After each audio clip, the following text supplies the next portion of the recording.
America is on the move again. Есть и другие соображения. We are doing this to wake the leaders up. La revue de presse internationale sur Europe 1 aux États-Unis et en Inde. Ce matin, première étape, le Royaume-Uni. Bonjour Anaïs Cordoba. Bonjour. À la une, à Londres. La quête du dessert parfait pour la reine. Voilà de quoi parle la presse britannique aujourd'hui.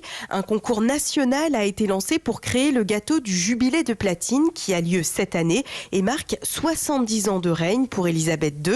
Le concours est ouvert à tous dès 8 ans, indique le Times, qui précise. Un jury composé de chefs, de pâtissiers et d'historiens sélectionnera 5 finalistes qui devront réaliser leur création.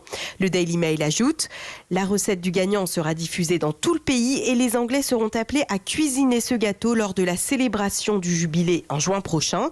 C'est un dessert pour l'histoire », déclarent les organisateurs de la compétition dans le Daily Telegraph.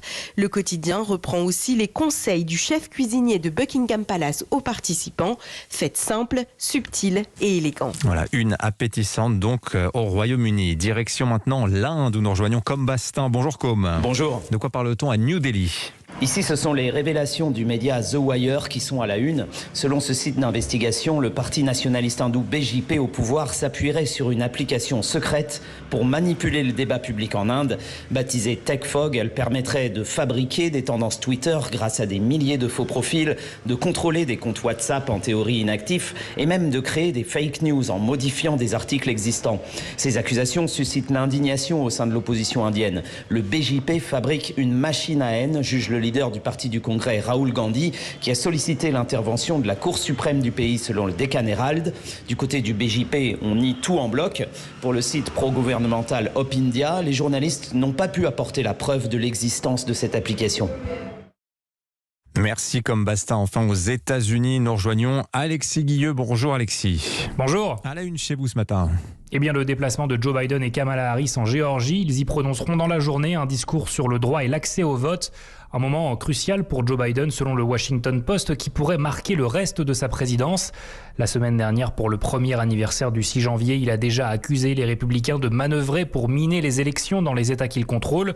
Politico rappelle que depuis un an, les dirigeants républicains ont adopté des lois électorales plus strictes qui compliquent l'accès au vote, notamment pour les personnes de couleur. C'est le cas en Géorgie, qui est devenue l'épicentre de cette bataille pour le droit de vote. The Atlanta Journal-Constitution souligne que 2 textes sont actuellement bloqués au Sénat. Ils permettraient aux démocrates d'imposer de nouvelles normes fédérales contre les discriminations pour le vote par correspondance et le vote anticipé.